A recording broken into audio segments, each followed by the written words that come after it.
Welcome. It's Tuesday, and this is Tip Tuesday. And my name is Sandra Burkhart, and I am a Norax independent consultant. And welcome to Sandra's Corner. I am shooting to have a weekly live where I will feature something related to Norax and related to healthy, natural cleaning and body care. All we need is Norax, cloth and water. That's what it's all about. So welcome.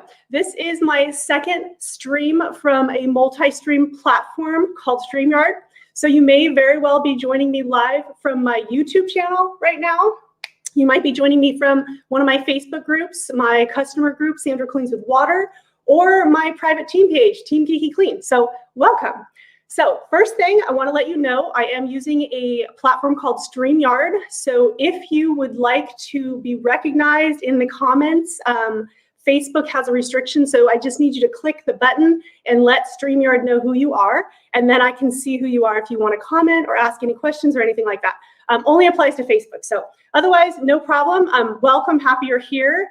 If you know me, you know that I am all about saving money and saving time, and the best part is Norax allows me to do great things for my health, my body, and for the environment. So I'm really, really excited to be able to share Norax, and this platform just allows me to maybe do it a little bit better, hopefully, to provide you a little bit more key information, value added, short and sweet, with or without sound. And you're welcome to ask questions and whatnot, make comments, and I'm happy to address them. So, okay, so with that, let's get started. Let's talk about the Norax Fluff and Tumble dryer balls and why they matter.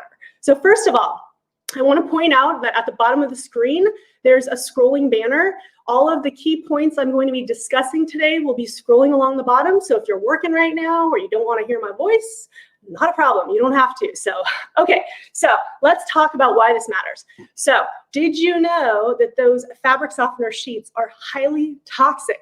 And in fact, one of the main causes of home fires, I did not know this, is these toxic fabric softener sheets. So think about them for a second. When you pull that fabric softener sheet out of a box, it's hard, right? It's crispy and it's hard. Okay, so you throw it in, you dry your clothes, you pull everything out, and then when you pull that fabric sheet out, it's now really soft and limp and there's nothing left, right? Why is that? Well, it's because all of the chemicals and whatnot that were inside of that have now coated the fiber of all of your clothing. And now it's sitting on you all day long, okay? That's terrible. We don't want all that stuff leaching into our body. So luckily, Norax has a solution. Rough and Tumble dryer balls. And here's the great thing about them, you guys. I want to mention, even if you don't have your own dryer balls, your own Norax dryer balls, you have another brand, it's okay. These maintenance tips are going to be helpful. However, I do recommend a high quality ball such as ours. So, all right, let's get into the nitty gritty of our balls. First of all, they are 100% New Zealand wool. They're really, really high quality, nice and fluffy. The way they work is that when they're in your dryer machine, they're flying around in the machine, bouncing all around, and what they're doing is they're creating these air pockets, which is now causing your clothes to dry faster. So you're saving electricity on the dryer bill, right? But also what it's doing is it's naturally reducing the static in the clothing. So I'm going to give you a tip at the end about one thing I use to actually help even more with static. But one of the reasons you need to maintenance your balls is because they're not as effective at static removal when there's all this gunk on them, right? So this is what it looks like when it's nice and clean. I just cleaned this one. And this is what it looks like when it's got all the gunk on it right now, okay? So I'm going to go ahead and show you really quickly how to do this. It's not a really difficult thing to do. There's actually two different ways that I like to do it. Both are fun in their own right. But I'm going to show you the first way, which is this. It's nothing fancy here, right? Just a little old razor. And here's my ball. And look how easy this is. And it's fun too. That's the best part about it. So you can see all it's doing, right, is it's just accumulating all those little bits off. And so it's easy to do. You don't need to do this very often. I would say maybe, well, I mean, if you've got really linty stuff, you'll want to do it more often. But otherwise, I would say really you could get away with doing this probably like every, I don't know, 3 to 6 months. I mean, at least for me, I don't do this very often. But again, you can see how it comes off.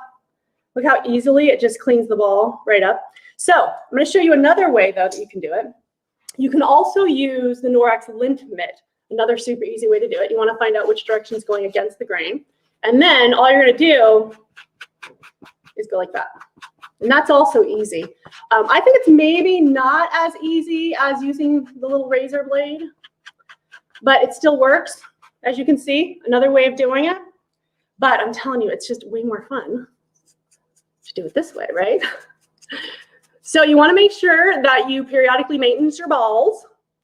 And wanted to mention that if you notice any kind of like residual fluffing afterwards, there's a little bit, not too much, you can also clean the balls. You can throw them into an old sock and toss them into your laundry and clean them up that way. So it's a really, really easy way to keep them maintenance. So important, you should really be getting rid of those fabric softeners and dryer sheets for sure. Not good. You can easily switch to these, you guys. If you're someone like me and you really like having the scents, you can add essential oil drops to your balls. I have probably add about like 6 drops per ball before I put it into the dryer. And then I wanted to mention to you my little pro tip, which is with static. If you find that you still have issues with static, one trick that I like to use is I put a little safety pin on each one of my balls. Another thing you can do is you can also take just a ball of aluminum foil and toss that into your dryer as well. So just a couple of little tricks, things if you're finding you're having any issues with static.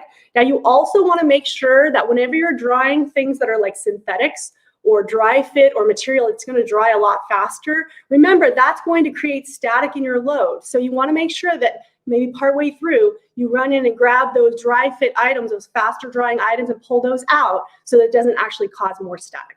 So I hope this information was helpful. If you're not already subscribing to my YouTube channel, I'd love for you to subscribe so you can continue to learn more about healthy ways to reduce chemical use in your life. If you are a subscriber, then thank you. And you can also add notifications if you want to know when I'm adding my next live or my next video. So with that, if you're watching this on the replay and you have any questions, let me know. I'll be happy to answer them and follow up with you. So thanks for tuning in. I'm going to put up my final slide for ways to contact me. But till next time, bye.